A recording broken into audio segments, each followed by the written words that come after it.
Assalamualaikum warahmatullahi wabarakatuh. Kembali lagi dengan saya Inka Sana Putri, NIM 7211419021. Nah, jadi untuk minggu ini yang akan kita bahas itu ada di bab 5, yaitu sumber daya komputasi dan komunikasi. Nah, jadi di dalam komputer itu kita kenal dengan yang namanya peranti keras dan juga peranti lunak. Nah, materi yang pertama akan kita bahas ini ada peranti keras. Nah, jadi di peranti keras ini ada beberapa komponen utamanya. Apa saja? Yang pertama itu ada prosesor. Prosesor sendiri atau CPU, Central Processing Unit, adalah tempat di mana pemrosesan data dilakukan. Selanjutnya, komponen yang kedua itu ada memori atau disebut juga sebagai Random Access Memory. Yang mana RAM ini itu mengacu pada penyimpanan yang terdapat pada papan sirkuit komputer seperti yang tertera pada gambar. Nah, yang selanjutnya komponen utama selanjutnya itu ada ruang penyimpanan, yang mana ruang penyimpanan ini terbagi menjadi dua.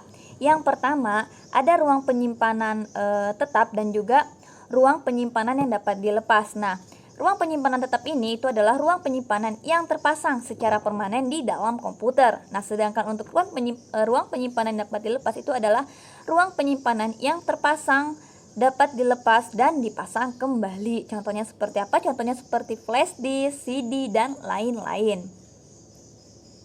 Komponen utama yang selanjutnya ada alat-alat input. Nah, yang dimana alat-alat input ini ada data yang diterima dari manusia dan juga data yang diterima dari mesin. Nah, data yang diterima dari manusia ini itu mengacu pada input yang diisi oleh seseorang yang mengetik pada sebuah keyboard, menekan mouse, menyentuh monitor, berbicara ke mikrofon, atau interaksi lain yang serupa.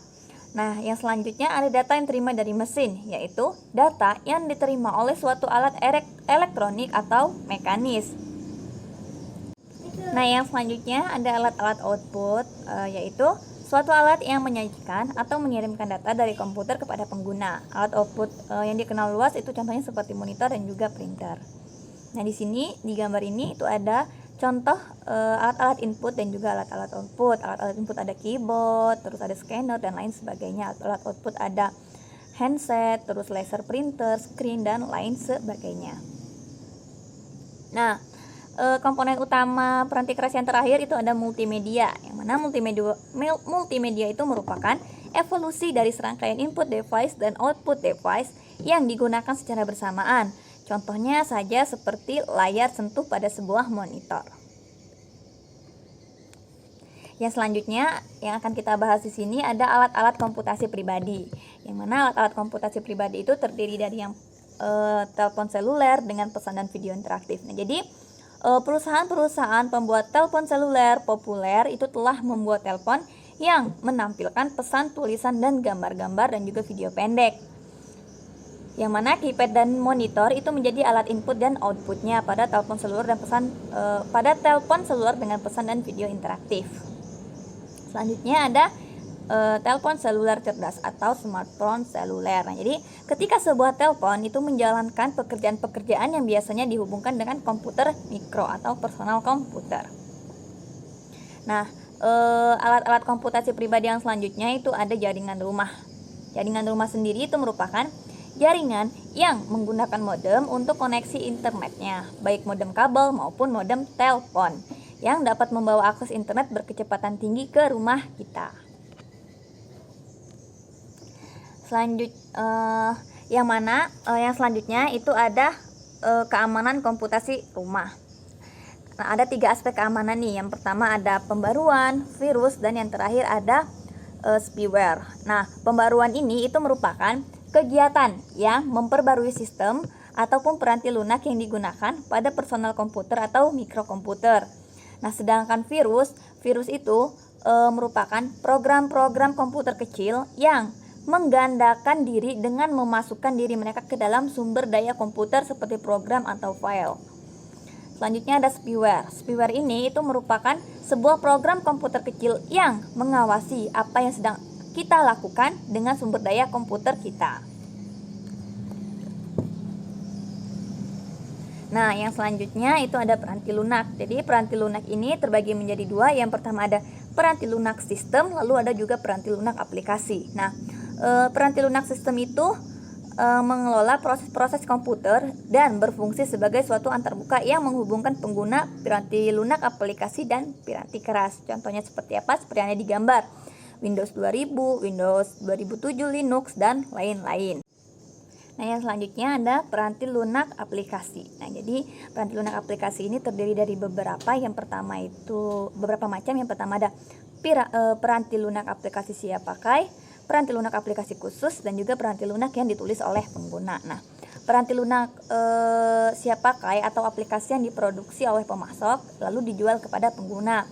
Sedangkan peranti lunak aplikasi khusus yaitu aplikasi yang diproduksi oleh pengguna dengan tujuan khusus dan dijual kepada pengguna khusus juga. Lalu peranti lunak yang ditulis oleh pengguna itu merupakan aplikasi yang dibuat sendiri oleh si pengguna. Contoh peranti lunak aplikasi itu contohnya seperti apa? Microsoft Word, PowerPoint, Excel, dan lain sebagainya.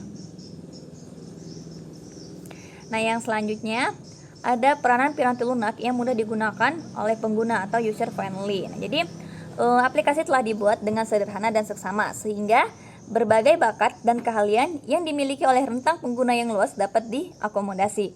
Nah, jadi apa saja karakteristik aplikasi yang mudah digunakan itu? Yang pertama, dialog yang dipandu untuk mengarahkan pengguna sehubungan dengan data apa yang dibutuhkan, format data yang diminta, masalah-masalah lain yang serupa. Yang selanjutnya ada menu daftar perintah dengan langkah-langkah yang ditampilkan ke bawah dan juga ikon.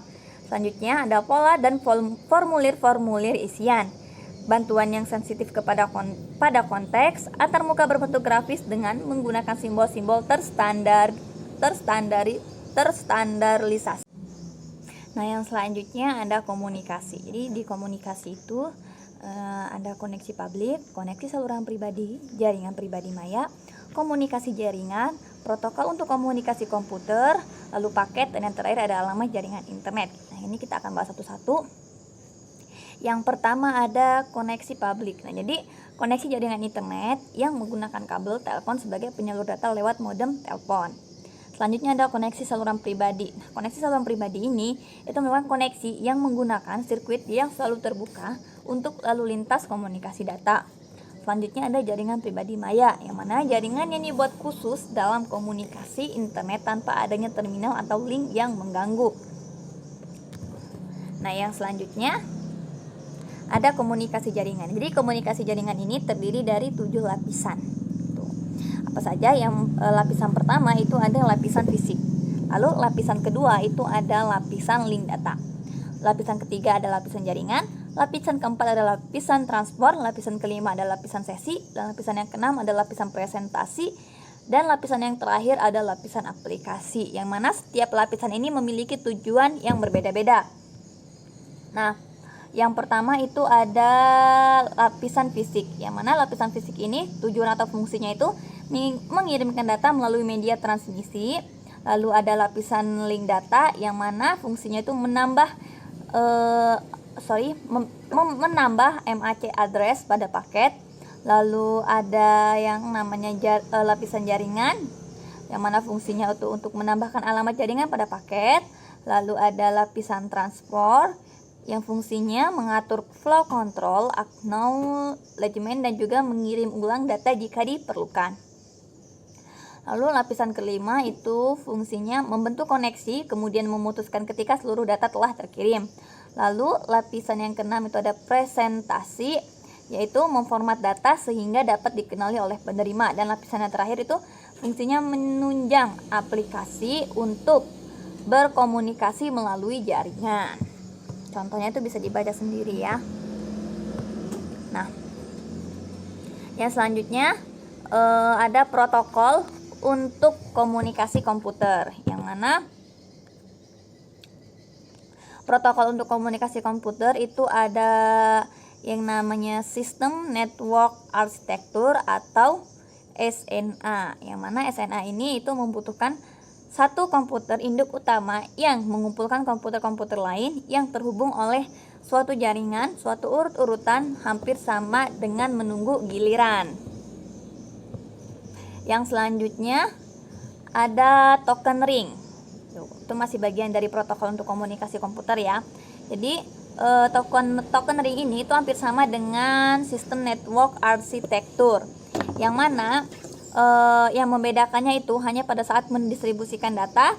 Tak hanya satu komputer yang dapat mengendalikan arus data tersebut, tetapi komputer lainnya pun dapat mengendalikannya. Nah, yang selanjutnya masih bagian dari protokol untuk komunikasi komputer, ada Ethernet, yaitu suatu protokol terbuka bagi komunikasi peer-to-peer, yang mana Ethernet ini bekerja dari jalur transmisi tunggal. Tidak ada token yang diedarkan untuk menentukan komputer mana yang akan mengendalikan media komunikasi. Selanjutnya, komunikasi selanjutnya itu ada paket, yaitu bagian dari data total yang akan dikomunikasikan digabungkan dengan alamat komputer yang dituju, komputer pengirim, dan informasi kendali lainnya. Yang selanjutnya ada alamat jaringan internet, yaitu 4 bagian kumpulan angka yang masing-masing antara 0 hingga 255 yang dipisahkan oleh titik, yang mana alamat tersebut itu akan menunjukkan jaringan host, subjaringan, dan komputer yang sedang dituju. Nah, yang selanjutnya yang akan kita bahas di sini ada jenis-jenis jaringan. Di jenis-jenis jaringan ini ada yang namanya jaringan area lokal atau local area networks atau LAN, lalu ada jaringan internet. Nah, jaringan area lokal atau local area network itu merupakan sekumpulan komputer dan alat-alat lainnya seperti printer yang terkoneksi oleh suatu media yang sama. Seperti yang digambar ya, ada sekelompok komputer, lalu ada alat-alat lainnya, itu seperti printer, yang mana dia terkoneksi oleh suatu media yang sama. Nah, selanjutnya ada jaringan internet. Jadi jaringan internet itu sifatnya umum, yang mana setiap orang dengan sebuah komputer dan akses ke media komunikasi dapat menjelajahi internet. Nah, yang selanjutnya ada konvergensi komputasi dan komunikasi. Alat-alat komputasi dan juga alat-alat komunikasi itu sudah saling menyertakan fitur-fitur yang dimiliki di antara keduanya. Kemungkinan-kemungkinan yang ada itu dibatasi oleh usia baterai, kecepatan komunikasi, keamanan, ukuran tampilan, dan keyboard serta imajinasi pengguna. Nah, di sini ada Voice over Internet Protocol atau VoIP, yaitu perlewatan komunikasi suara melalui internet, laksana komunikasi digital. Banyak pengguna menghubungkan VoIP ini dengan satu fitur tambahan yang dapat dibeli jika mereka mempergunakan modem kabel. Sekian yang dapat saya sampaikan. Apabila ada kesalahan saya mohon maaf. Saya akhiri, wabillahi taufiq wal hidayah. Wassalamualaikum warahmatullahi wabarakatuh.